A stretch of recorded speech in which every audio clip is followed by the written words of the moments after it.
चलो भाई देखो सुनो ध्यान से। पिछले टर्म पे हम लोग देखे थे फ्लक्स के बारे में बात किए थे।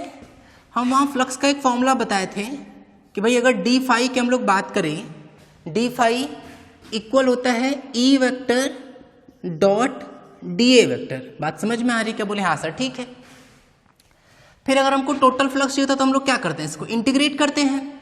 अब दिमाग में आ सकता है कि सर ये तो पहले आप शुरू में नहीं बताए थे। आप शुरू में हम लोग को ये बताए थे कि phi equal E vector dot A vector होता है, और जस्ट पिछले वाले लेक्चर में हम ये बात क्लियर कर दिए कि ये तभी लग सकता है व्हेन अरे एक मिनट,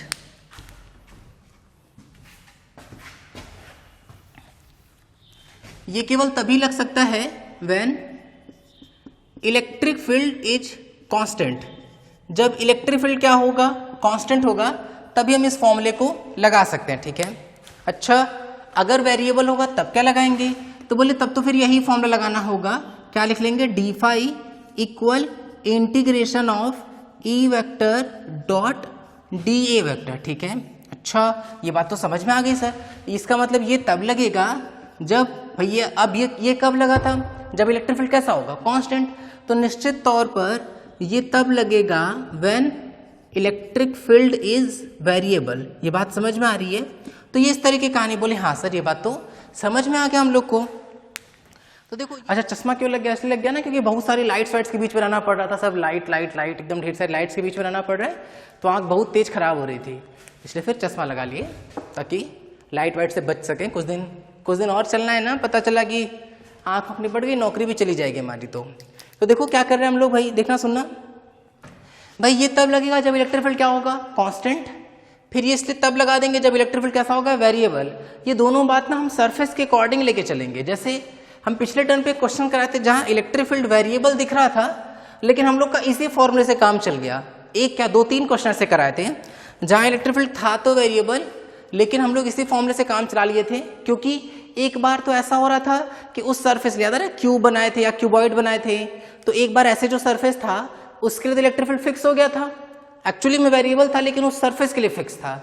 और एक बार इधर चलने पर वेरिएबल तो था लेकिन जो एंगल था वो 90 डिग्री हो जा रहा था, इसलिए 0 हो जा रहा था। तो फ्लक्स का चाहे ये फॉर्मूला लगाएं चाहे ये फॉर्मूला लगाएं, भाई इन दोनों फॉर्मूले में कॉस थीटा तो आएगा यहाँ पे भी और यहाँ पे भी कॉस थीटा आएगा।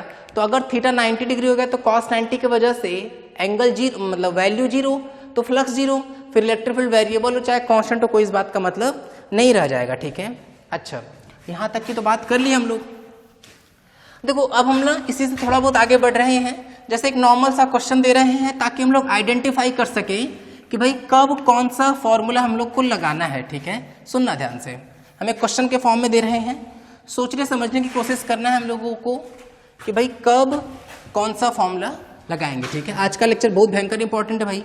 आज हम शॉर्ट ट्रिक सिखाएंगे कि क्या होगा। जैसे कई बार होता है कि सर इलेक्ट्रिक फील्ड की वैल्यू खोजते हैं, एरिया का मैग्नीट्यूड खोजते हैं, फिर उनके बीच के एंगल का कॉस लेते हैं, फिर मल्टीप्लाई करते हैं। तो आज शॉर्टकट तरीका सीखेंगे फ्लक्स निकालने का, और फिर सॉलिड एंगल सीखेंगे कि सॉलिड एंगल की वैल्यूज कैसे फाइंड करते हैं, सॉलिड एंगल क्या होता है, क्या क्या चीजें हम लोग सॉलिड एंगल से पा सकते हैं, सॉलिड एंगल इतना इंपॉर्टेंट क्यों है, ये सब चीजें जानेंगे हम लोग। ठीक है, वैसे इंपॉर्टेंट क्यों है ये बात तो बहुत अच्छा समझ में आएगा जब हम लोग गॉसेस लॉ पढ़ चुके होंगे। ठीक है, तो आज तो हम लोग सॉलिड एंगल की पूरी भूमिका बना लेंगे अच्छे से। देखो सुनो ध्यान से, क्वेश्चन दे रहे हैं, if electric field E vector equal E naught x i cap, then find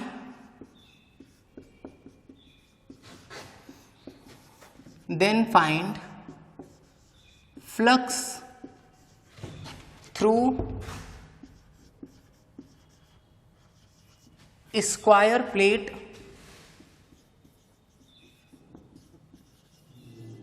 of side small a, ठीक है, which is kept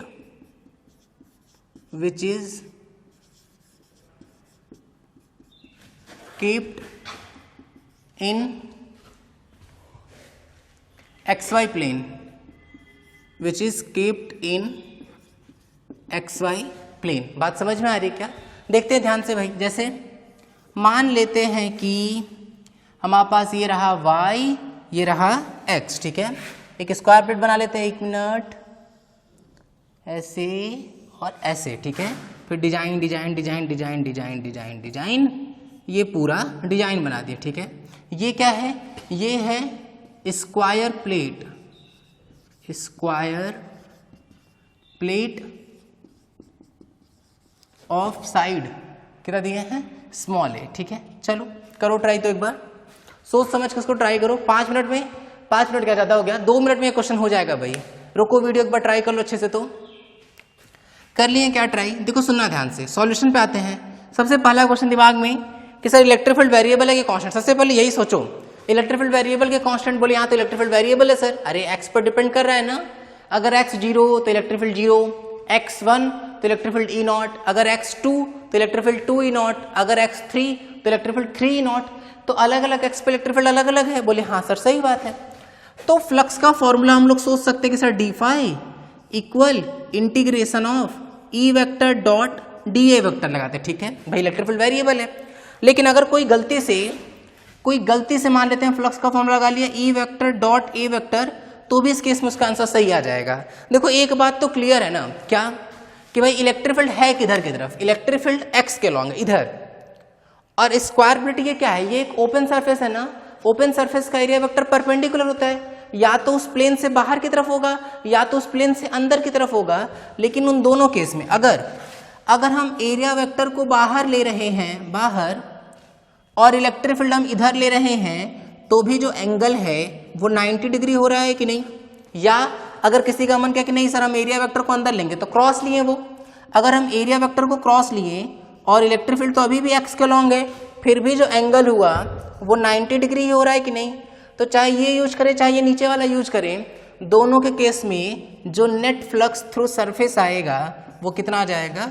0 आएगा। ये बात समझ में आ रही? तो हम यही सिखाना चाह रहे थे कि अगर एंगल 90 डिग्री है तो फिर कोई दिक्कत ही नहीं है, कि हमको ये सोचना ही नहीं है कि भाई हम कौन सा फॉर्मूला यूज करेंगे। अगर एंगल 90 डिग्री हो गया तो चाहे इलेक्ट्रिक फील्ड वेरिएबल हो, कांस्टेंट हो, चाहे कुछ भी हो, फ्लक्स कितना आ जाएगा?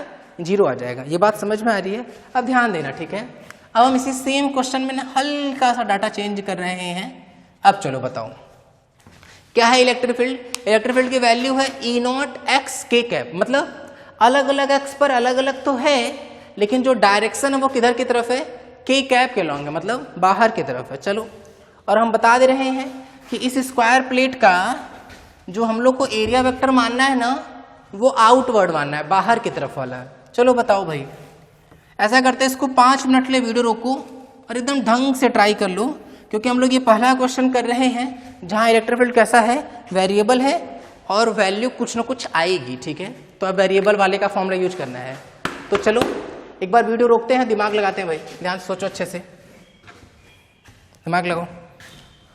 रोको वीडियो 5 मिनट के लिए, अच्छे से ट्राई कर लो भाई, इंपॉर्टेंट है बहुत ज़्यादा। ट्राई करते रहो, क्वेश्चन जितना ज़्यादा ट्राई करेंगे ना उतनी क्लैरिटी बढ़ेगी भाई। देखो सुनो ध्यान से, फिर दिमाग में आता है चलिए सर शुरू करते हैं एक बार। इलेक्ट्रिक फील्ड किधर की तरफ है? बाहर की तरफ है, k कैप। एरिया वेक्टर भी बाहर की तरफ है, तो निश्चित तौर पर अगर हम सॉल्यूशन लिखेंगे तो एक चीज तो हम लोग को क्लियर होगी, क्या कि angle between electric field vector and area vector, angle between electric field vector and area vector is 0 degree. बात समझ में आ रही है कि नहीं? अच्छा, अब तो दिमाग में क्वेश्चन एक बार फिर से आ सकता है कि सर आप तो बोले कि सरफेस के बाहर की तरफ है, अगर सरफेस के अंदर तरफ होता तो कोई बात नहीं। अगर हम एरिया वेक्टर को अंदर की तरफ लेते, इलेक्ट्रिक फील्ड बाहर की तरफ होता, तो एंगल कितना बन जाता? 180 डिग्री। और cos 180 क्या होता है? -1। और cos 0 क्या होता है? 1। तो केवल किसका डिफरेंस आएगा? साइन का डिफरेंस आएगा। तो ऐसे क्वेश्चन जब आएंगे ना, तो इनमें ना केवल कोई एक ही ऑप्शन रहेगा, या तो प्लस वाला या तो माइनस वाला। तो कंफ्यूज नहीं होंगे, कोई सा भी एक एंगल, मतलब अगर दिया है तो बहुत बढ़िया, जो दिया है वही लेके चलेंगे, और नहीं दिया है ना तो अपने मन से आउटवर्ड मानना है, या तो आउटवर्ड या तो इनवर्ड, कोई भी एक मान के चलेंगे। इस तरह से मानना है कि प्लेन से परपेंडिकुलर हो, ठीक है। तो इससे कोई नहीं फर्क पड़ता कि तुम अंदर मान रहे हो कि बाहर मान रहे हो, आंसर वही आ जाएगा, ठीक है। तो चलो ध्यान देते हैं भाई, electric field vector and area vector जो है वो कितना दे दिया है? 0 डिग्री। cos 0 होगा चाहे cos 180, बस वही प्लस माइनस का डिफरेंस आएगा ना, वैल्यू में कोई अंतर नहीं आने वाला है।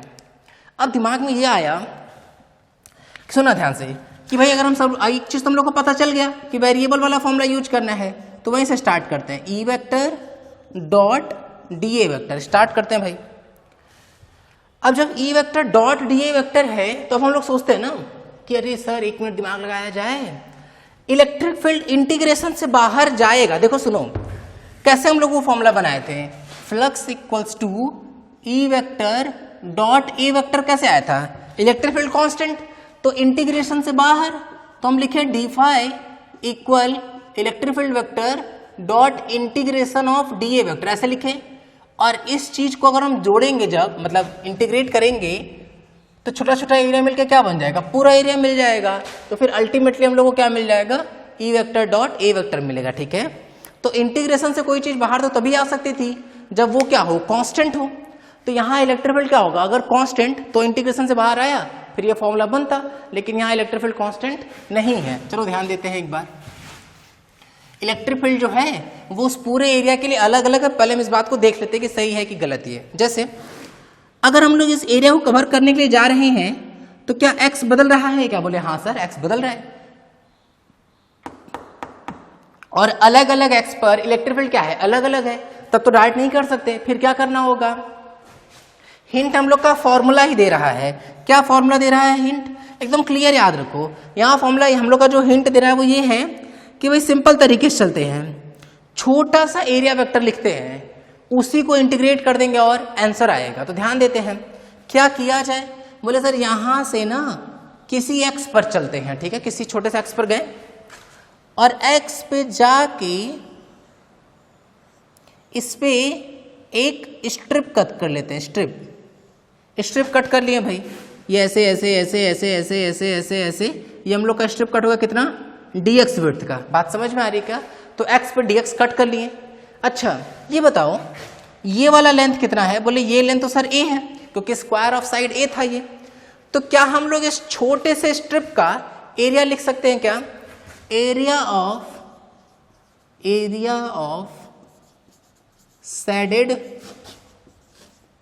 स्मॉल स्ट्रिप, छोटे से स्ट्रिप का अगर हम एरिया लिखें तो वो क्या आ जाएगा। बोले सर सिंपल बात है भाई, तुम ध्यान से देखो एक बार, तो पहले सब भूल जाओ, इसको हम देखेंगे तो कोई रेक्टेंगल जैसा दिख रहा है कि नहीं, जिसका लेंथ कितना है a और विड्थ कितना है dx।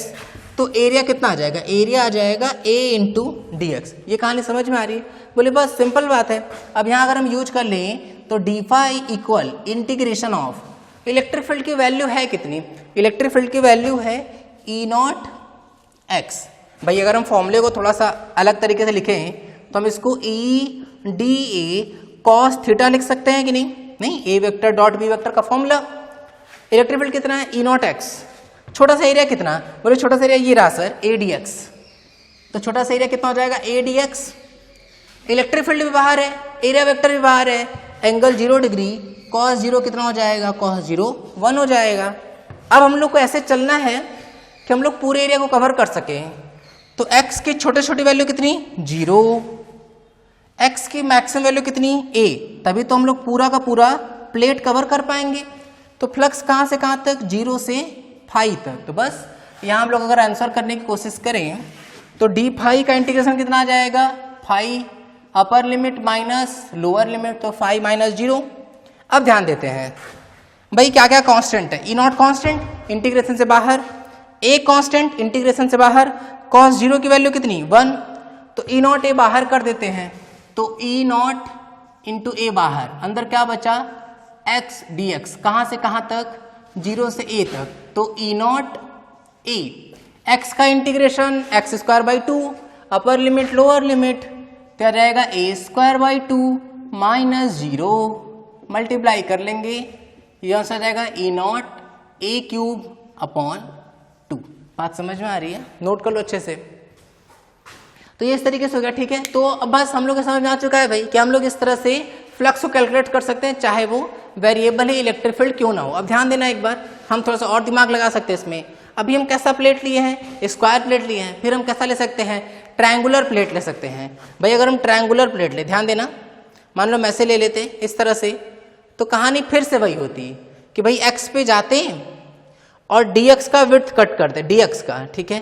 अब थोड़ा सा टफ हो जाता, कैसे, बोले अगर हमको ये टफ सा क्यों हो जाता, क्योंकि ये रेक्टेंगल तो बनता लेकिन उस रेक्टेंगल की हमको हाइट नहीं पता होती, तो हाइट निकालना पड़ता। कैसे देखना भाई, ये एंगल तो सेम रहेगा, तो क्या लिखते हैं हमको ये मान लो हाइट पता है h और ये पता है मान लो लेट से कितना a मान लेते हैं इसको, तो हम tan थीटा लिखते हैं। क्या लिख देते हैं, perpendicular h by a equal, फिर इस छोटे वाले ट्राइंगल लगाते हैं, इसको मान लेते हैं हम y, तो लिख लेते हैं क्या y अपॉन x, तो यहाँ से y की वैल्यू कितनी आ जाती, hx बाई a आ जाती। बात समझ में आ रही है, तो फिर वो भी हो जाता, फिर रेक्टेंगल बनता।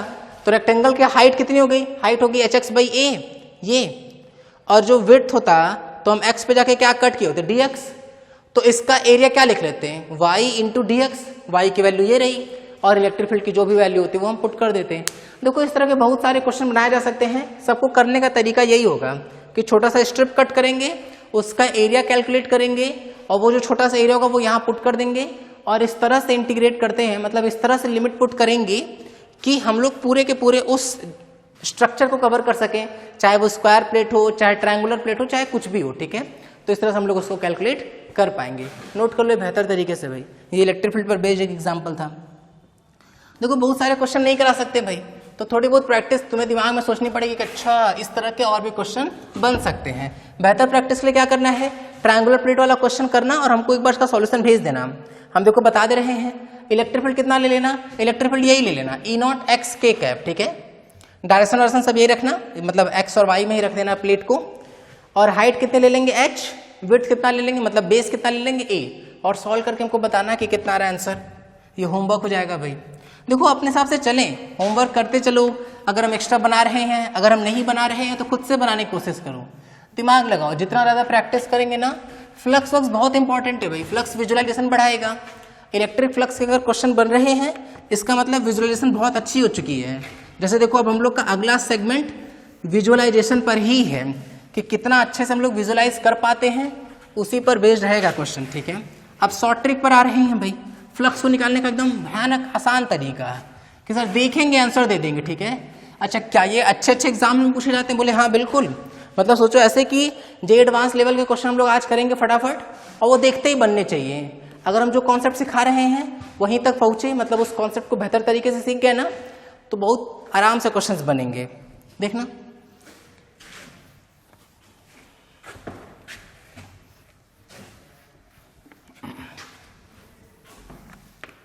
चलो ध्यान देते हैं एक बार, कॉन्सेप्ट जैसा चलते हैं ना, लिखो हेडिंग डाल लो इंपॉर्टेंट कॉन्सेप्ट। इंपॉर्टेंट कॉन्सेप्ट है, बोले अच्छा कुछ बहुत इंपॉर्टेंट बढ़िया आने वाला है, ठीक है। और मजेदार सा लिखना है तो क्या लिख लिया जाए, इसको लिख लो शॉर्टकट। शॉर्टकट भाई, शॉर्टकट, चुटकियों में आंसर पाएंगे, ठीक है। दिमाग लगाते हैं एक बार। जैसे मान लेते हैं कि हमारे पास एक सरफेस है ना, इसको हटा दे रहे हैं, ऐसे ऐसे ऐसे ऐसे ऐसे ऐसे छोटा सा एरिया लिए हैं, मान लेते हैं इसको हम लोग डीए वेक्टर बोल दिए, ठीक। ये हम लोग का बेस है भाई, हॉरिजॉन्टल लाइन। इलेक्ट्रिक फील्ड जो है वो मान लेते हैं ऐसे हैं वर्टिकली ऊपर की तरफ, ठीक है। ये हम लोग का छोटा सा सरफेस एरिया। अच्छा अगर ये सरफेस है तो इसका जो एरिया वेक्टर होगा वो तो इस सरफेस से परपेंडिकुलर होगा ऐसे की तरफ, डी ए वेक्टर। ये बात समझ में आ रही है क्या, बोले हाँ सर ठीक है। एक मिनट है, इसको हम थोड़ा छोटा बनाते हैं, ज़्यादा बड़ा दिख रहा है, स्मॉल बोले जा रहे हैं, स्मॉल बोले जा रहे हैं और स्मॉल दिख नहीं रहा है, नहीं। एक मिनट, ऐसे कुछ मान लिया ऐसे है भाई। अच्छा अब ये हम लोग का रहा हॉरिजॉन्टल, और ये जो एंगल है ना वो मान लेते हैं लेट से कितना है, थीटा है, ध्यान देना एक बार ना। अच्छा अगर हम ऐसे लाइन ड्रॉ करें, देखो सुनो कैसे रखा गया प्लेट, ऐसे रखा गया, ऐसे ऐसे। अगर हम ऐसे रखे हैं तो अगर हम ये हॉरिजॉन्टल लाइन ड्रॉ करेंगे तो ये वाला एंगल कितना दिया हुआ है, ये वाला एंगल दिया हुआ है थीटा, ठीक। तो अगर हम एक लाइन ऐसे ड्रॉ कर दें, यहां एक लाइन, एक मिनट रुक जाओ, देखो ऐसे और ये ऐसे, ठीक है। तो एक बात तो कंफर्म है कि जो ये वाला एंगल होगा वही ये वाला एंगल होगा, मतलब निश्चित तौर पर ये वाला एंगल में क्या आएगा, थीटा ही आएगा। बोले हाँ सर सही बात है। अच्छा अगर ये थीटा तो ये कितना होगा 90 माइनस थीटा, क्योंकि सरफेस से एरिया वेक्टर परपेंडिकुलर होता है, तो ये वाला एंगल भी क्या आएगा, थीटा आएगा कि नहीं। देख लो अच्छे से पहले, ये क्या था हमारे पास छोटा सा सरफेस, ये वाला एंगल दिया था थीटा, हम एक लाइन ड्रॉ कर दिए ऐसे, तो ये वाला एंगल भी क्या हो जाएगा थीटा। एरिया वेक्टर परपेंडिकुलर होता है सरफेस से, तो ये वाला एंगल कितना आ जाएगा 90 माइनस थीटा। तो इलेक्ट्रिक फील्ड और एरिया वेक्टर के बीच में एंगल कितना हो जाएगा थीटा, क्योंकि इस हॉरिजॉन्टल लाइन की इलेक्ट्रिक फील्ड कैसा है परपेंडिकुलर है। ये बात समझ में आ रही है। बोले हाँ सर ठीक है। अब मान लो कोई तुमसे बोले कि चलो इसका बताओ फ्लक्स क्या होगा, तो बोले सर एकदम कैसे आसान सी बात कर रहे हैं, छोटा सा फ्लक्स लिखेंगे तो आ जाएगा E D A cos theta. बात समझ में आ रही। बोले हाँ सही बात है। अब इसका शॉर्ट ट्रिक सोचा गया। सोचा क्या गया कि देखो ऐसे सोचो ध्यान से कि अगर हम लोग इलेक्ट्रिक फील्ड को, जैसे इलेक्ट्रिक फील्ड ऐसे से चल रहा होगा ना, इस तरह से, फिर ये इस तरह से, फिर ऐसे ऐसे जा रहा होगा इलेक्ट्रिक फील्ड, तो दिमाग ये लगाया गया कि इलेक्ट्रिक फील्ड को ना इलेक्ट्रिक फील्ड जैसा ना सोच के अगर हम टॉर्च जैसा सोच ले, टॉर्च, कि भाई हम कोई टॉर्च जलाए हुए हैं। ध्यान देना, अगर हम नीचे से टॉर्च जला दे टॉर्च, तो टॉर्च की रोशनी ऐसे जाएगी कि नहीं, और ऊपर अगर हम कोई पेपर रख दें या कुछ भी रख दें, तो बताओ इस एरिया का कुछ कुछ पार्ट उस पेपर पर आएगा कि नहीं, शैडो के फॉर्म में। बोले हाँ सर सही बात है। ध्यान देना एक बार ना, तो हम इसका कंपोनेंट तोड़ रहे हैं। देखना, अगर हम इसका कंपोनेंट ब्रेक करें तो इसका कंपोनेंट देखो यहीं आएगा, इस डीए का कंपोनेंट, इस डीए का कंपोनेंट इधर आएगा। कितना आएगा, बोले जो ये वाला पोर्शन आएगा ना, ये आएगा डी ए कॉस थीटा। अब तो दिमाग में अगर रे सर यहाँ कहाँ बना रहे हैं, ऊपर न बनाना चाहिए था, तो कोई बात नहीं, ऊपर ही बनाना चाहिए था, बिल्कुल सही बात है। लेकिन अच्छे से समझ में आ जाए कि अच्छा जैसे वेक्टर जैसा सोचो, अगर ऐसे वेक्टर होता है, ऐसे ऐसे वेक्टर है और ये वाला एंगल दिया रहता है थीटा, तो हम इधर की तरफ जो कंपोनेंट तोड़ते हैं जिसके साथ एंगल उसके साथ कॉस आता है कि नहीं, वैसे में इसका ब्रेक कर दिया। और एक और कंपोनेंट इसका आएगा, हम अभी इस एरिया केवल कंपोनेंट तोड़ रहे हैं ना, इधर वाला जो कंपोनेंट आएगा ये तो हो जाएगा डी ए साइन थीटा होगा कि नहीं। बात समझ में आ रही है। अच्छा, तो फिलहाल ना इस सरफेस को भूल जाते हैं, इस वाले को जो ये है, ठीक है। अब दो सरफेस समझ के चलो, एक है डी ए कॉस थीटा, एक है डी ए साइन थीटा। चलो बताओ, हम बोले कि चलो भाई नेट फ्लक्स लिखो, नेट फ्लक्स। तो अगर हम इस वाले का लिखें तो क्या लिखेंगे, E D A cos theta. ये तो पूरा एरिया का काम करेगा ना। इसका एरिया वेक्टर किधर होगा, बोले ऊपर, ऊपर एरिया वेक्टर ऊपर परपेंडिकुलर टू द सरफेस, और इलेक्ट्रिक फील्ड भी ऊपर है तो एंगल 0 डिग्री, तो cos 0 1 आ गया कि नहीं। अच्छा, और प्लस जब हम इधर वाले को लिखेंगे तो इसका एरिया वेक्टर इधर मानेंगे या इधर कहीं पे भी मान लो, इलेक्ट्रिक फील्ड ऊपर की तरफ है कि नहीं, तो एंगल कितना आया 90 डिग्री, और cos 90 की वजह से तो 0 ही हो जाएगा। तो सिंपली अगर हम इस चीज को प्रोजेक्शन मान लें कि भाई प्रोजेक्शन है, projection of actual surface. Actually projection का क्या मतलब है, प्रोजेक्शन का मतलब ना बेसिकली शैडो ही हो गया, ठीक है। और हम उसको क्या बोल दे रहे हैं, हम उस चीज को ए डैश बोल दे रहे हैं। तो हम लोग को जो फ्लक्स मिलेगा वो क्या मिल जाएगा, फ्लक्स मिल जाएगा ई ए डैश, ठीक है। बोले अच्छा, इसका मतलब फ्लक्स क्या आ गया हम लोग का, बताओ ई ए डैश आ गया। तो ये कहानी यहां तक आ रही है समझ में हम लोग को कि सर अब हम लोग क्या करेंगे, कुछ कुछ कहानी समझ में आना चाहिए कि अब क्या होगा ना कि बहुत टफ सा सरफेस होगा, जिस सरफेस को अगर हम लोग नहीं समझ पा रहे होंगे तो इलेक्ट्रिक फील्ड को ना टॉर्च जैसा मानना कि टॉर्च की लाइट आ रही है, इलेक्ट्रिक फील्ड लाइंस नहीं, टॉर्च की लाइट आ रही है, तो हमको उस सरफेस का जो एरिया मिलेगा, जो शैडो मिलेगा, वही एरिया हम लोग यूज कर लेंगे, ठीक है। अब क्वेश्चन आ सकता है दिमाग में कि सर ये बताइए कि क्या यहां पर एंगल लिखने की जरूरत नहीं होगी कभी, बोले नहीं, कभी जरूरत नहीं होगी। तो अब शॉर्टकट तरीका क्या हो गया, शॉर्टकट तरीका हो गया फ्लक्स का हमेशा फॉर्मूला क्या यूज करेंगे हम लोग, ई ए डैश। जहां पे ये ए डैश क्या होगा, तो ये ए डैश यही है, ठीक है। ये ए डैश जो है वो ये वाला है, ठीक है, प्रोजेक्शन ऑफ एक्चुअल सरफेस, और क्या है शैडो बोल सकते हैं उसको, ठीक है। तो सिंपल तरीका हो गया।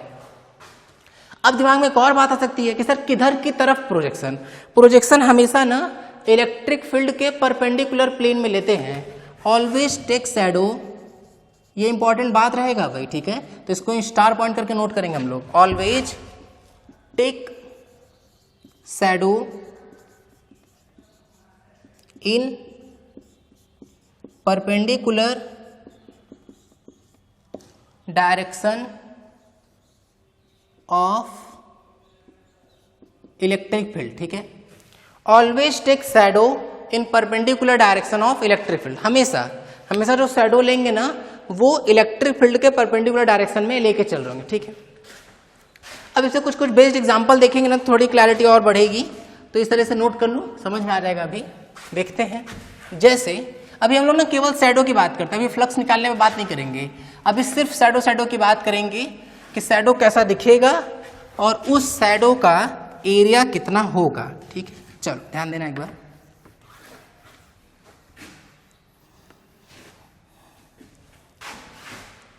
जैसे हम यहाँ कुछ बना रहे हैं फिगर्स, उन पे ध्यान देना एक बार।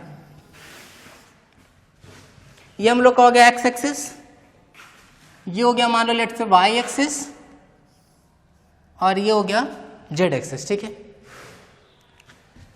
मान लेते हैं कि हम लोग एक स्फीयर रखे हैं, एक मिनट, अरे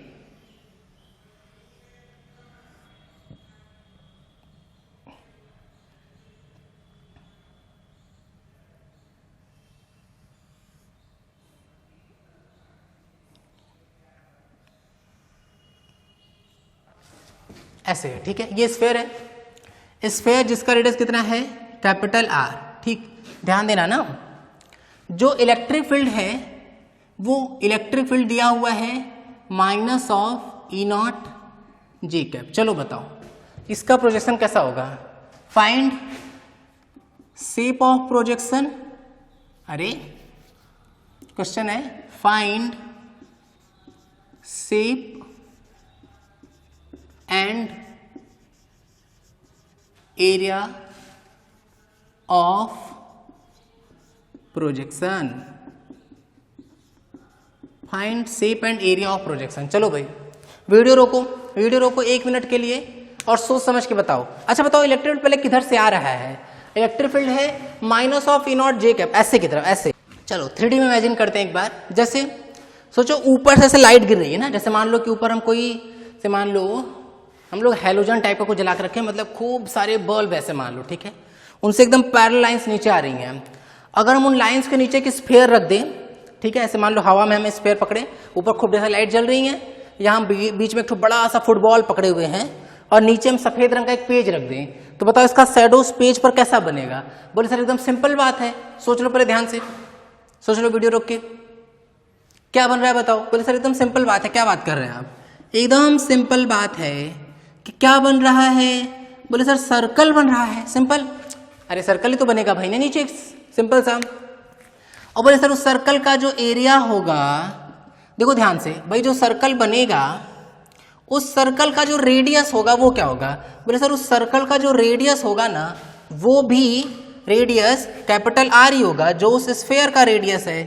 तो बोले अच्छा इसका मतलब कि ये ऐसे और जो एरिया होगा वो कितना आ जाएगा, पाई आर स्क्वायर। सिंपल बात समझ में आ रही है। चलो ध्यान देते हैं, एक बार और करते हैं इसको। मान लेते हैं कि इलेक्ट्रिक फील्ड तो अभी भी वही है, लेकिन मान लेते हैं कि हम लोग गेंद को रखे थे, कई दिन हो गया, कोई गुस्से में आया, बोला कि अरे यार कई दिन से गेंद रखे हैं, और उस गेंद को लेके क्या किया, भाग गया, ठीक है। एक मिनट रुक जाओ। एक्स एक्सिस, वाई एक्सिस और जेड एक्सिस है। मान लेते कई दिन तक गेंद रखा रहा, किसी को गुस्सा आ गया, वो गेंद लेके भाग गया और काट के हम लोग को आधा गेंद रख के भाग गया। फिर वो गया घर, गेंद को काटा और आधा गेंद लाके वहीं पे रख दिया, आधा गेंद लाके वहीं रख दिया। भाई रेडियस तो अभी भी क्या रहा है, कैपिटल आर, सब कुछ सेम सिचुएशन है। चलो बताओ आप कि अब इसके जो शैडो है उसका शेप कैसा होगा और उस शेप का एरिया कितना होगा। चलो बताओ फटाफट बताओ। ऊपर से ऐसे देखेंगे, खूब ढेर सारी लाइट, आधी कटी हुई गेंद रखेंगे, नीचे सफेद रंग का पेज रखेंगे, तो उसका शैडो कैसा दिखाई देगा। बोले सर फिर से वही दिखाई देगा, तो शैडो अगेन क्या आएगा। बोले शैडो अगेन सर्कल आएगा और अगेन एरिया कितना आएगा, पाई आर स्क्वायर ही आएगा। ठीक है, अच्छा चलो भाई ठीक है, समझ में आ गया हम लोग को। तो ये तो इसको भी गायब कर देते हैं कि सर ये कैसी कैसी बात पूछ रहे हैं, तो बहुत आसान सा हो जा रहा है। एक आध और देखते हैं। मान लो कि देखो ऐसे ही क्वेश्चंस खूब सारे पूछ जाते हैं। ठीक है, ये ना यूज में आएगा क्वेश्चन। जब हम लोग फ्लक्स निकालेंगे तो वहाँ पे अगर तुमको प्रोजेक्शन बनाने बहुत ढंग से आ गया तो फिर तो कोई दिक्कत ही नहीं है, बहुत फटाफट फटाफट फटाफट क्वेश्चन हो जाएगा। ठीक है, तो चलो ध्यान देते हैं एक बार और मान लेते हैं, दिमाग लगाते हैं। ऐसे ऐसे ऐसे ऐसे रखा हुआ। ठीक है, चलो ध्यान दो।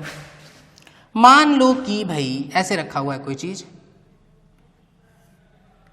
सुनना ध्यान से।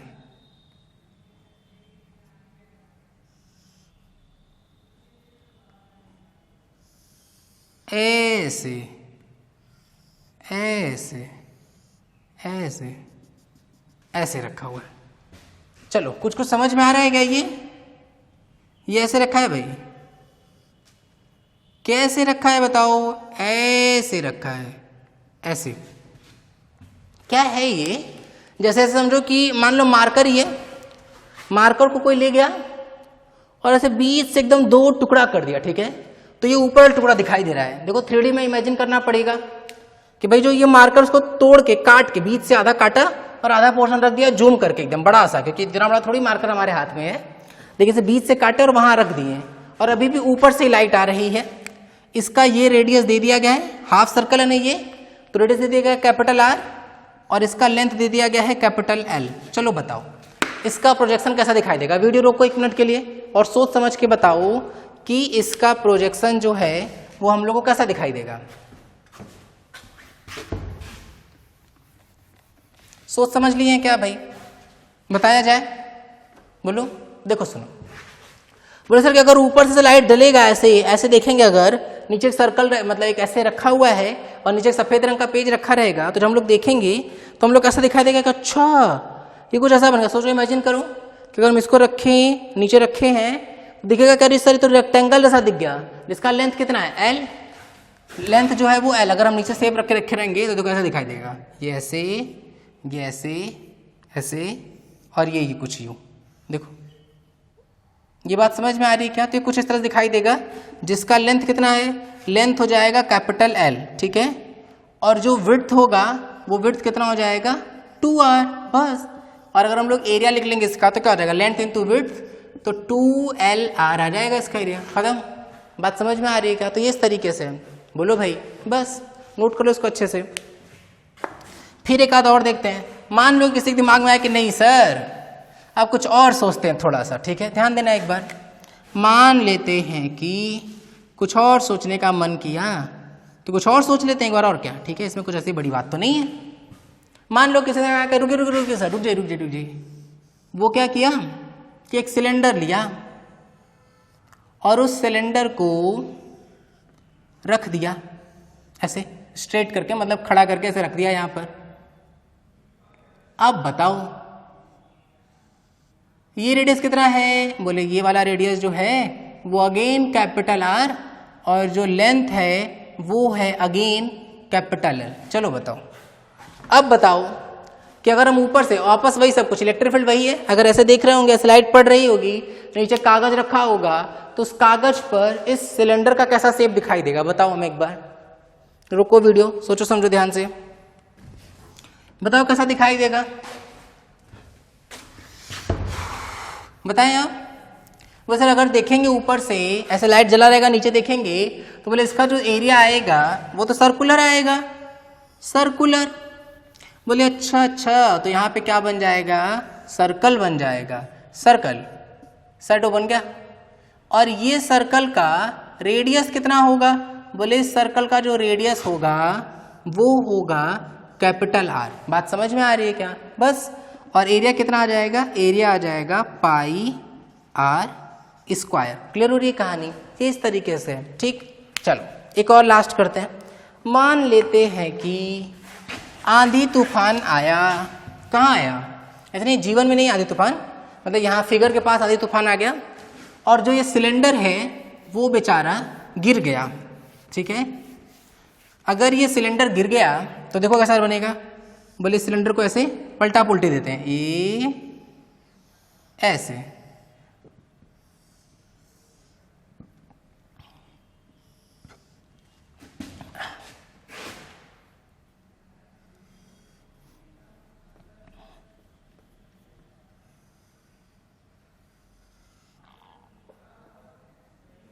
चलो ध्यान से भाई, वापस वही कहानी भाई, अगर वही से सिलेंडर पलट गया है तो लेंथ तो बदलेगा नहीं, रेडियस तो बदलेगा नहीं, तो लेंथ वही है L, रेडियस वही है R। चलो ध्यान से वीडियो रोको 5 मिनट के लिए और क्वेश्चन ट्राई कर लो, तो ट्राई करो क्वेश्चन फटाफट। बताओ, ऊपर से फिर से लाइट गिर रही है, ऐसे ऐसे देख रहे हैं, तो बताओ अब इस शैडो का कैसा शेप दिखाई देगा। सोचो ध्यान से, ये अच्छा क्वेश्चन रहेगा। सिलेंडर ये से गिरा है, ऐसे देख रहे हैं, तो पेज पर कैसा दिखाई देगा। आपने कर सकते हैं बिल्कुल। अगर कोई डंडा है, डंडा घर पे डंडा पड़ा हुआ है और डंडे का ऐसे देखेंगे शैडो, तो शैडो तुमको दिखाई देगा साफ साफ। जैसे देखो मार्कर का हल्का फुल्का दिखा सकते हैं, वैसे तो मार्कर प्योर सिलेंड्रिकल नहीं है, लेकिन फिर भी इसका शेप समझ में आना चाहिए तुमको। कैसा शेप बनेगा, बोले सर इसका जो शेप होगा वो कैसा बनेगा, वो बन जाएगा रेक्टेंगुलर, रेक्टेंगल बनेगा। बात समझ में आ रही है क्या? अब तो समझ में आना चाहिए चीज, ठीक है। रेक्टेंगल कैसा, बोले रेक्टेंगल फिर से वही सर कि जो लेंथ होगा वो तो अगेन वही होगा, लेकिन जो विड्थ होगा वो हो जाएगा कितना 2r, लेंथ कितना हो जाएगा L, ठीक है। तो अगर हम इसका एरिया लिख लें तो एरिया कितना आ जाएगा 2LR आएगा। बात समझ में आ रही है? तो ये इस तरीके से क्वेश्चन है। अभी हम लोग क्या सीखें, अभी हम लोग सीखें कि इलेक्ट्रिक फील्ड के परपेंडिकुलर प्लेन में हम लोग किसी भी 3D शेप का कैसे शैडो निकाल सकते हैं, ठीक है। अब हम लोग इसको फ्लक्स में कैसे यूज करेंगे उस पर आते हैं। ध्यान देना, एक बार एक क्वेश्चन कर देना, जेईई एडवांस का क्वेश्चन है, 2001 में पूछा गया है। देखो अगर एक्चुअल तरीके से करोगे थोड़ा टाइम लग सकता है, लेकिन अगर शैडो वाला तरीका पता है, याद है, तो क्वेश्चन बहुत जल्दी बनने वाला है, ठीक है। तो देखते हैं भाई, जेईई एडवांस 2001, ध्यान देना एक बार। देखो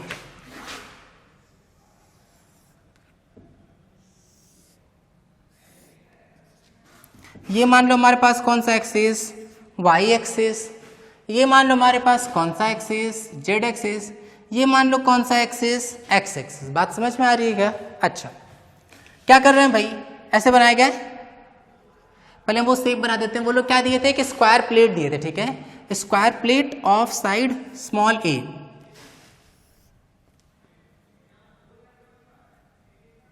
ऐसे बना है, ऐसे बना है, ठीक है, सही लग रहा है,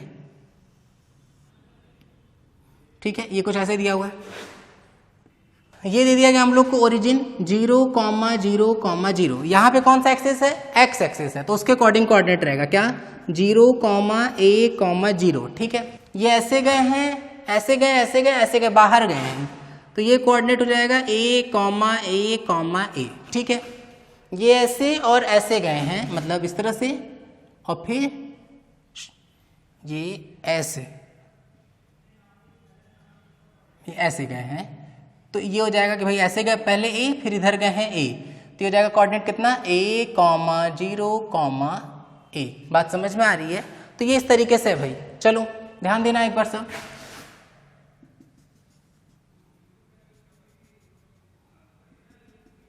चलो ये है हम लोगों का स्क्वायर प्लेट, हम इसको सेट कर दे रहे हैं। देख लो ध्यान से भाई, ये 3D में है, हल्का सा बाहर की तरफ निकला हुआ है, और इसके लिए हम लोग को इलेक्ट्रिक फील्ड की वैल्यू दे दी गई है। जो इलेक्ट्रिक फील्ड है वो है E0 I cap. Find flux through square plate of side A. वैसे तो पता चल ही रहा है, लेकिन चलो ये भी लिख देते हैं, ऑफ साइड ए। कहाँ का क्वेश्चन, वही बात भाई, क्वेश्चन ये पूछा गया है IIT 2001। चलो वीडियो रोको ध्यान से और इसको ट्राई करो। इसको करने के 2 मेथड हम बताएंगे।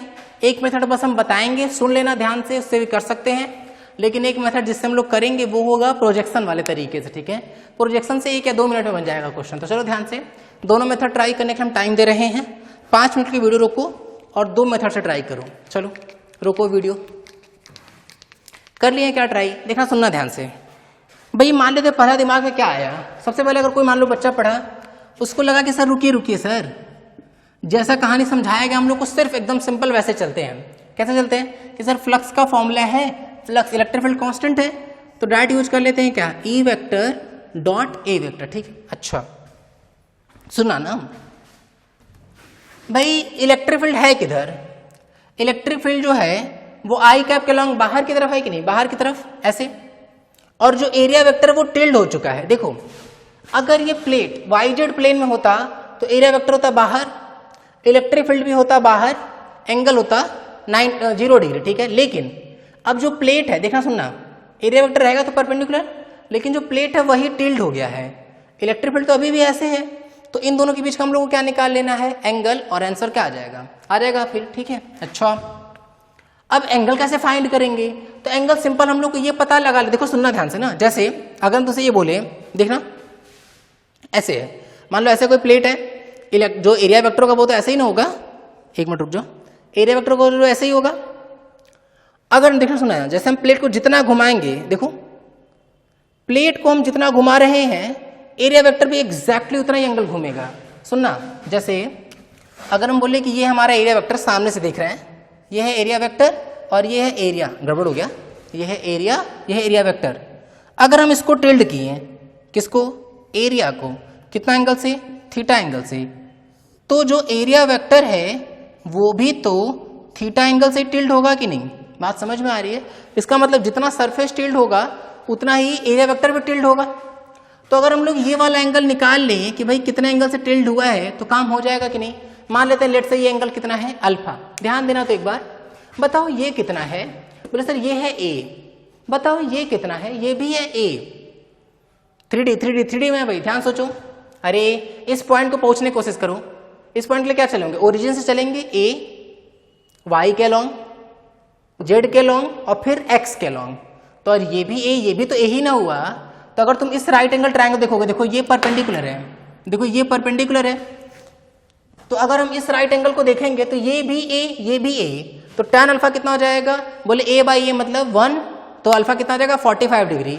इसका मतलब जितना ये टिल्ट हुआ वो उतना एरिया वेक्टर भी टिल्ट हुआ होगा, तो इलेक्ट्रिक फील्ड और एरिया वेक्टर बीच में कितना एंगल 45 डिग्री। तो तुम रखोगे यहाँ पे क्या रखेंगे, इलेक्ट्रिक फील्ड की वैल्यू E0, एरिया कितना, इस स्क्वायर प्लेट का एरिया कितना है, ए स्क्वायर होगा कि नहीं, ए स्क्वायर हुआ तो क्या लिखेंगे E0 ए स्क्वायर कॉस 45, और cos 45 की वैल्यू कितनी 1/√2, आंसर कितना आ जाएगा E0 ए स्क्वायर बाई √2। ये इस तरीके से होगा, ठीक है, पहला तरीका। दूसरा तरीका भाई, दूसरा तरीका मेथड 2 जो बहुत इंपॉर्टेंट है, जो अभी हम सिखाएं उस पर बेस्ड पे बात कर रहे हैं। जो पिछला मेथड 1 बोले हैं, जो केवल बोल के छोड़ दिए हैं, उसको सोचो, नहीं समझ पा रहे हैं तो फिर से वीडियो में पीछे भगाओ, जहां से हम बोलना चालू किए वहां पहुंचो और फिर से सुनो ध्यान से, ठीक है।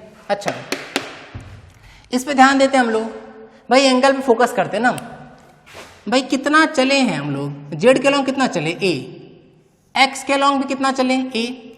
अगर हम इस चीज पे सही से बनाए इस चीज को, तो देखना ये ऐसे होगा, ये हम लोग कितना चले ए, ये इधर कितना चले ए, ये वाला एंगल है अल्फा, तो जो tan अल्फा आएगा वो a by A, tan alpha equal a upon A, equal कितना आ गया 1, तो यहाँ से अल्फा की वैल्यू कितनी आ गई बताओ, 45 डिग्री आ रही है कि नहीं, तो अल्फा आ गया 45 डिग्री। बोले हाँ सर ये बात तो सही है। तो अब हम लोग इलेक्ट्रिक फील्ड की वैल्यू रख देते हैं। तो अब ध्यान देना ना, हम क्या बताए थे, हमेशा प्रोजेक्शन किधर लेते हैं, हमेशा प्रोजेक्शन लेते हैं इलेक्ट्रिक फील्ड के परपेंडिकुलर प्लेन में, ठीक है। तो बताओ ये वाला एंगल कितना आया 45 डिग्री, तो एरिया वेक्टर देखो ऐसे है, जो प्लेन है जो सरफेस है वो ऐसे है, रुको हम बताते हैं। जैसे इसको ध्यान देना ना, जैसे देखो मान लो ये बोर्ड का प्लेन है और ये मोबाइल ऐसे टिल्ड किया हुआ ऐसे ऐसे, ठीक है। तो इसका दो कंपोनेंट आएगा, एक कंपोनेंट जो इस बोर्ड के प्लेन में होगा और एक कंपोनेंट जो बोर्ड के परपेंडिकुलर होगा। हमको वो कंपोनेंट चाहिए एरिया वेक्टर का जो इलेक्ट्रिक फील्ड वेक्टर के डायरेक्शन के, जो इलेक्ट्रिक फील्ड के डायरेक्शन के क्या हो, परपेंडिकुलर। और इलेक्ट्रिक फील्ड है किधर, बाहर की तरफ, देखो E0 आई कैप ना। तो हम लोग इस एरिया वेक्टर का ये वाला कंपोनेंट लेंगे, क्योंकि देखो तभी तो इलेक्ट्रिक फील्ड के परपेंडिकुलर होगा। और ये वाले एरिया का कंपोनेंट, तो बोले ये एंगल कितना है 45 डिग्री, तो इसका उस प्लेन में परपेंडिकुलर कितना आएगा, इस प्लेन में कंपोनेंट, किस प्लेन में, वाई जेड प्लेन में कंपोनेंट कितना आएगा, a cos थीटा। तो अगर हम लोग प्लस लिखेंगे E a डैश, तो वहां पर आ जाएगा इलेक्ट्रिक फील्ड की वैल्यू E0, a डैश की वैल्यू कितनी, बोले a डैश की वैल्यू a स्क्वायर cos 45 की वैल्यू 1/√2, तो आ जाएगा E0 a स्क्वायर बाई √2। बात समझ में आ रही है? तो इस तरीके से हुआ। ये हम लोग क्या सीख रहे हैं, ये हम लोग सरफेस का ना प्रोजेक्शन सीख रहे हैं कि प्रोजेक्शन के थ्रू हम लोग कैसे किसी भी क्वेश्चन को सॉल्व कर सकते हैं। चलो ध्यान देना, अब आगे और करते हैं कुछ क्वेश्चंस पे भाई, सुनना।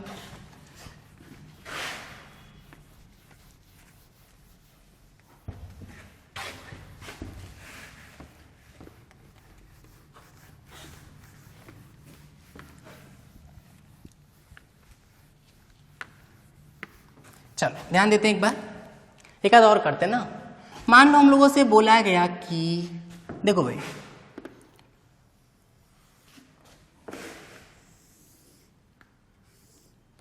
ये है हम लोगों का एक्स एक्सिस, ये है वाई एक्सिस और ये है जेड एक्सिस, ठीक है। अब यहां पे क्या है ना, यहां पे हेमिस्फेयर दे दिया गया है, हॉलो हेमिस्फेयर, ठीक है। देखो हॉलो हेमिस्फेयर दिया गया है ऐसे, इस तरह से कुछ, ठीक है क्या? समझ में आ रहा है? समझ में आ रहा है? एक मिनट थोड़ा छोटा कर देते हैं इसको ना, ऊपर करते हैं थोड़ा सा। अब थोड़ा लग रहा है कि हाँ ये हॉलो हेमिस्फेयर है, ठीक है। इसका रेडियस दे दिया हम लोग को कितना, कैपिटल R, और ये मान लेते हम लोग एक्स है, ये वाई है, जेड है। इलेक्ट्रिक फील्ड जो है ना, इलेक्ट्रिक फील्ड वेक्टर वो है E0 J कैप।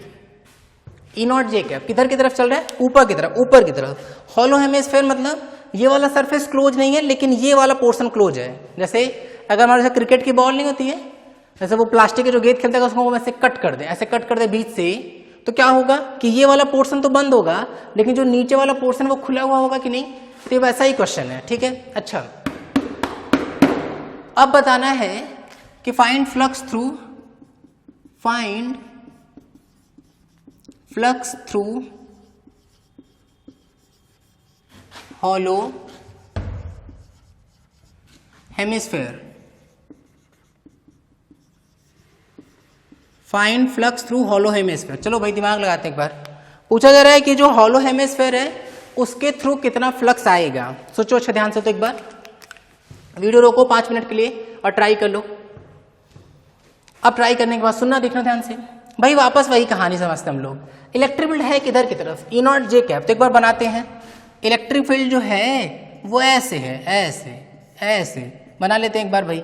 ये हम लोग का इलेक्ट्रिक फील्ड ऐसे की तरफ। बोले सर ये कहानी तो समझ में आ रही है हम लोगों के, ये हो गया इलेक्ट्रिक फील्ड।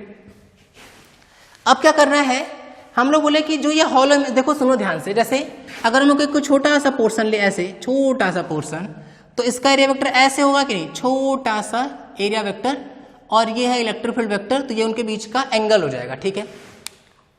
अब क्या करना है कि हर एरिया का, हर छोटे एरिया का हम लोग इलेक्ट्रिक फील्ड के परपेंडिकुलर डायरेक्शन में कंपोनेंट लेते हैं, ठीक है। या इस तरह से सोचो कि अगर हम लोग इधर से टॉर्च जलाएं, टॉर्च, तो इस हॉलो हेमिस्फेयर का शैडो कैसा दिखाई देगा। बोले सर्कुलर सर, सर्कुलर दिखाई देगा, तो हम लोग एकदम सिंपल बोल सकते हैं कि जो फ्लक्स आएगा वो आ जाएगा E डैश, और वो कितना आ जाएगा E0 इनटू उस सर्कल का एरिया कितना होगा, πr²। खत्म, ये आएगा आंसर।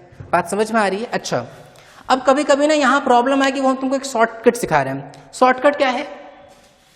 शॉर्टकट ये है ना कि इसमें एक चीज का मिस्टेक हो सकता है कि प्लस कब लेंगे, माइनस कब लेंगे, ठीक है। तो हम उसका तरीका बता रहे हैं।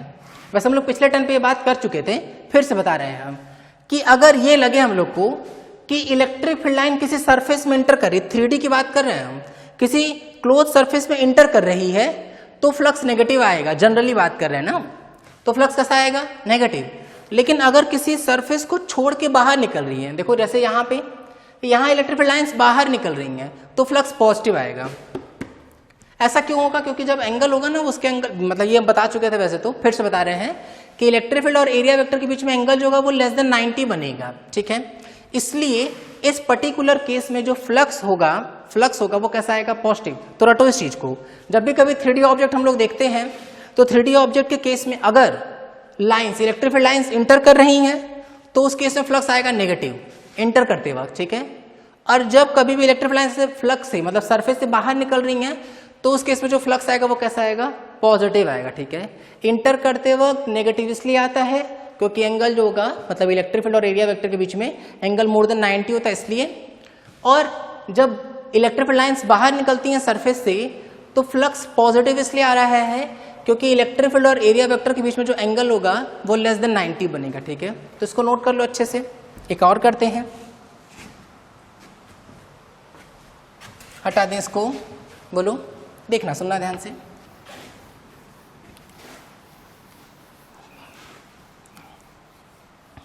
इंपॉर्टेंट बातें चल रही हैं भाई, सब कुछ बहुत जरूरी बात है। जितना बेहतर तरीके से समझ जाएंगे उतना कम कंफ्यूजन होगा। अगर सोचोगे कि नहीं सर अरे सर इसको रटना है क्या तो बहुत कठिन होने लगेगा। रटना से बिल्कुल सा नहीं है भाई, सिंपल बात है ना। देखो ध्यान से, जैसे मान लो हमारे ये हाथ है, हम बोले ऐसे ऐसे मान लो, ऐसे ऐसे क्लोज टाइप का ना, हम यहाँ बनाते हैं ऐसे शेप को। मान लेते हैं कि ये वाला एक्सिस वाई एक्सिस है, ये वाला एक्सिस एक्स एक्सिस है, ये वाला एक्सिस जेड एक्सिस है, मान लिया सब कुछ, ठीक है। अच्छा, हमारे पास दे दिया गया है, हमारे पास एक स्फेयर है, स्फेयर, ठीक है। अच्छा, अब इलेक्ट्रिक फील्ड लाइंस जो हैं वो है एक्स के long e naught i cap, then find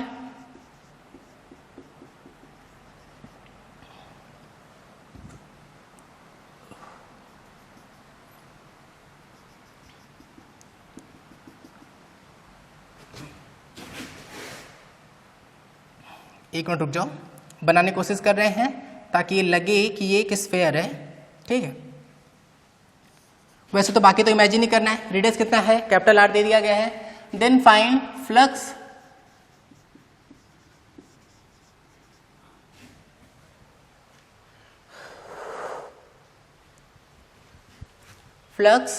when flux from that part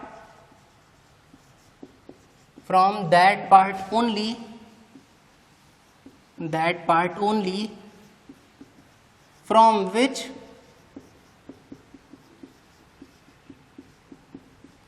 electric field is going outward, ठीक है।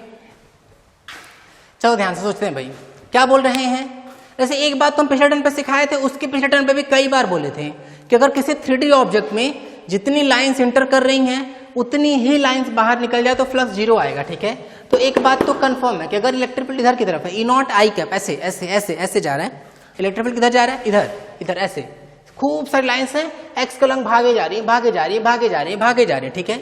तो अगर हम पूरे स्फीयर से देखें, पूरे स्फीयर से तो भाई जितनी लाइंस इंटर की उतनी लाइंस बाहर निकल गई तो फिर फ्लक्स जीरो, ठीक है। लेकिन यहाँ ये नहीं पूछ रहे हैं, यहाँ ये उस सरफेस का ही फ्लक्स पूछ रहे हैं जहां से इलेक्ट्रिक फील्ड कहाँ है, आउटवर्ड है। तो भाई देखो एक बात तो कंफर्म है कि इलेक्ट्रिक फील्ड इसके आधे सरफेस पर इंटर कर रहा होगा, फिर आधे सरफेस के बाद से जो इलेक्ट्रिक फील्ड है वो आउटवर्ड हो गया होगा। देखो ध्यान से, देखो ना, अरे भाई इसके इधर जो है वो इलेक्ट्रिक फील्ड इंटर कर रहा था और इसके इधर जो है इलेक्ट्रिक फील्ड क्या जा रहा है, बाहर की तरफ जा रहा है।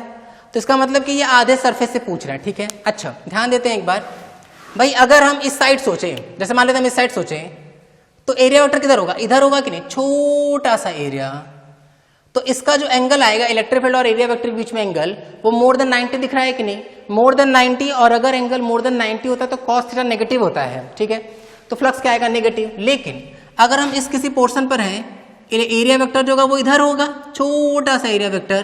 तो अब देखो एंगल कितना है, लेस देन 90। तो इस केस में फ्लक्स कैसा आता है, पॉजिटिव। इसीलिए हम ये बार बार बात बोल रहे हैं कि अगर किसी 3D सरफेस में इलेक्ट्रिक लाइंस इंटर करती हैं तो फ्लक्स नेगेटिव आता है, लेकिन अगर किसी 3D सरफेस में इलेक्ट्रिक लाइंस बाहर निकलती हैं तो फ्लक्स कैसा आता है, पॉजिटिव आता है। तो यहाँ पे इलेक्ट्रिक लाइन कैसे जा रही है, बाहर जा रही है, तो फ्लक्स कैसा आएगा, पॉजिटिव आएगा, ठीक है।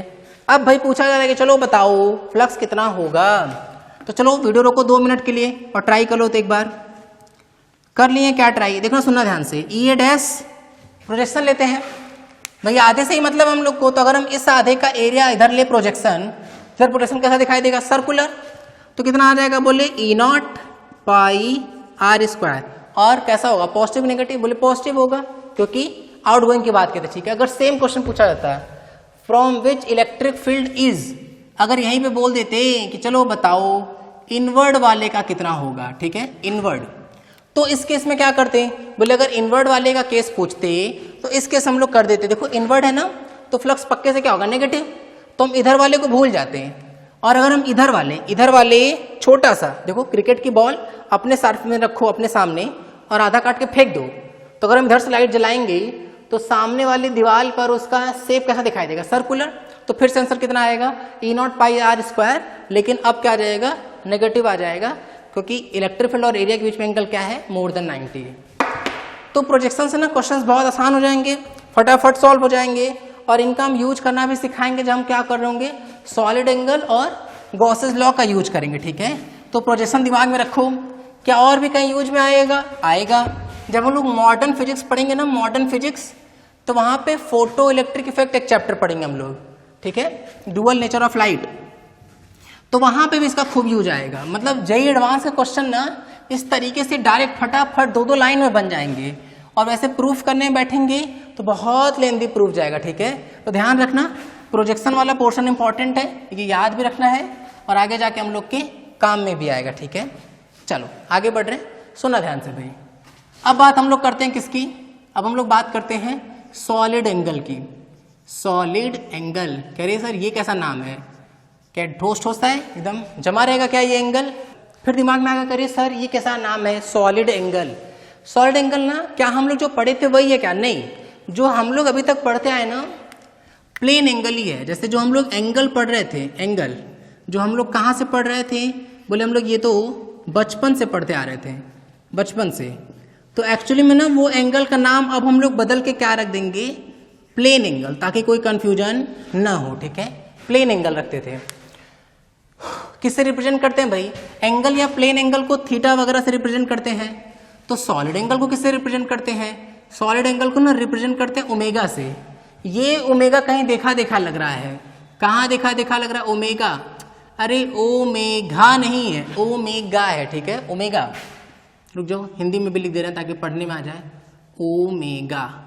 ये कहाँ पढ़े हैं, ये हम लोग याद है रेजिस्टेंस में पढ़े थे, ऐसे नाम भी याद हो जाएगा। रेजिस्टेंस करंट क्या होता था, ओम होता था, ओम को भी ऐसे ही बनाते थे, तो ये वैसे ही, लेकिन अब इसको यहाँ क्या पढ़ते हैं, ओमेगा पढ़ते हैं, ओम धन ईगा, ओमेगा, ठीक है, मतलब ऐसे अजीब सा है लेकिन नाम याद हो जाएगा, ठीक है। इसका क्या फॉर्मूला होता था भाई, इसका फॉर्मूला होता था आर्क, अरे आर्क अपॉन रेडियस। बात समझ में आ रही है क्या, बोले अच्छा अच्छा, आर्क अपॉन रेडियस। जैसे मान लेते हैं कि हमारे पास कोई सर्कल है, अरे बहुत बड़ा बना दिए क्या, एक मिनट, मान लेते हैं कि हमारे पास कोई सर्कल ऐसे इस तरह से कुछ, और हम लोग ले ले रहे हैं भाई इसका रेडियस जो है, ये रेडियस दे दिया गया है कितना बताओ, कैपिटल आर दे दिया गया है। मान लेते हैं कोई एक ऑब्जर्वर है जो किसी पर्टिकुलर ए पॉइंट से किसी पर्टिकुलर बी पॉइंट की तरफ ऐसे मूव करता है, ऐसे ऐसे बी की तरफ मूव करके पहुंचा, तो कुछ ना कुछ ये एंगल, कुछ ना कुछ ये डिस्टेंस कवर किया, उस सर्कल पे जो डिस्टेंस कवर कर रहा है ना उसी को हम लोग आर्क बोलते हैं। रेडियस कितना है, कैपिटल आर, तो ये जो एंगल सबटेंड किया ना उसी को हम लोग क्या बोल देते हैं, थीटा। तो ये फॉर्मूला किसका हो गया, ये हो गया प्लेन एंगल या एंगल का, आर्क अपॉन रेडियस, ठीक है। अच्छा यूनिट की बात करते हैं भाई, इसका यूनिट क्या होता है, तो यूनिट होता है वही जो हम लोग बचपन से पढ़ते आ रहे हैं, क्या होता है बताओ, रेडियन होता है, ठीक है, रेडियन। अच्छा डायमेंशन होगा क्या, डायमेंशन नहीं होगा, क्यों, क्योंकि आर्क भी एक तरह का लेंथ है और रेडियस भी एक तरह का लेंथ, तो वो कट ही जाएगा, ठीक है, तो इसका कोई डायमेंशन नहीं होता है। अच्छा ये बात हो गई प्लेन एंगल की, ठीक है, बोले हाँ सर प्लेन एंगल तो हो गया हम लोग का। अब सिमिलर तरीके से ना सॉलिड एंगल भी होता है, ठीक है। अच्छा तो अब सॉलिड एंगल की कहानी लोग थोड़ा बहुत समझने की कोशिश कर रहे हैं ना, दिमाग लगाना एक बार ऐसा। अच्छा अगर हम यहाँ प्लेन एंगल में बोले कि बताओ प्लेन एंगल में हमको अगर थीटा मैक्स चाहिए, थीटा मैक्स, तो क्या करते थे, बोले पूरे सर्कल पे घूम जाते हैं। अब पूरे सर्कल पे ये जो आर्क होता है उसकी वैल्यू कितनी होती है, बोले पूरे सर्कल पे आर की वैल्यू कितनी जाएगी, 2πr डिवाइडेड बाई आर, तो जो एंगल मैक्सिमम आएगा वो कितना आ जाएगा, 2π आ जाएगा। बोले हाँ सर सही बात है। तो सिमिलर तरीके से ना सॉलिड एंगल को भी डिफाइन किया जाता है। अब सुनना ध्यान से, जैसे जो प्लेन एंगल होता है ना, या एंगल जो होता है ये 2D वाला एंगल है, 2D वाला एंगल, ठीक है। लेकिन जो सॉलिड एंगल होता है ना वो 3D वाला एंगल है। पहले कुछ कुछ बातें दिमाग में बैठाओ। जो हम लोग अभी तक पढ़ के आए थे बचपन से वो क्या था? एंगल था। उसी को अब क्या नाम दे दिए हम लोग? Plane angle. ठीक, क्या फॉर्मूला होता है? आर्क अपॉन रेडियस होता है। आर्क एस, रेडियस कितना? आर। अगर हमको मैक्सिमम पॉसिबल एंगल निकालना होता है तो हम क्या करेंगे? बोले पूरे सर्कल पे घूम जाएंगे। पूरे सर्कल पे घूमे तो आर्क की मैक्सिमम वैल्यू कितनी? 2 पाई आर डिवाइडेड बाई आर, क्योंकि आर यहाँ तो तुम रखोगे ना आर्क अपॉन रेडियस, तो मैक्सिमम एंगल कितना आ गया? 2 पाई। एक्चुअली में कौन सा एंगल हो गया? Plane angle. और प्लेन एंगल कैसा एंगल होता है? 2D वाला, मतलब 2D में होता है। 2D का मतलब जिसको हम अपने हाथ पे या बोर्ड पे बना सकते। देखो ना, इस एंगल को हम इजिली बना पाए कि नहीं? बना लिए। तो ये कैसा हो गया? ये 2D वाला एंगल हुआ। अब सॉलिड एंगल कैसा होता है? सॉलिड एंगल होता है 3D वाला एंगल। ध्यान देते हैं एक बार ना, 3D वाला एंगल जो होता है वो 3D वाली चीज़ों में भी आएगा, मतलब में ही आएगा। 3D वाली चीज़ें, 3D वाली चीज़ें मतलब 3D वाली चीज़ें मतलब जैसे स्फीयर, सिलेंडर, कोन, इन सब चीज़ों में आएगा। ठीक है, लेकिन जो 2D वाला था वो किस में आ सकता था? सर्कल वर्कल में आ सकता था, इन सब चीज़ों में आ सकता है। ठीक है, जैसे ट्राइंगल वैंगल में आ सकता था, लेकिन जो सॉलिड एंगल है वो केवल 3D वाले ऑब्जेक्ट्स में आएगा। ठीक है, तो इसके बारे में लिखेंगे तो पहला इंपॉर्टेंट पॉइंट तो यही है कि ये कैसा एंगल है? बोले ये है 3D वाला एंगल। ठीक है, या 3D एंगल भी बोल सकते हैं इसको। जैसे किसी का मन करा सर ये वाला वाली नहीं लिखेंगे तो 3D एंगल लिख लो।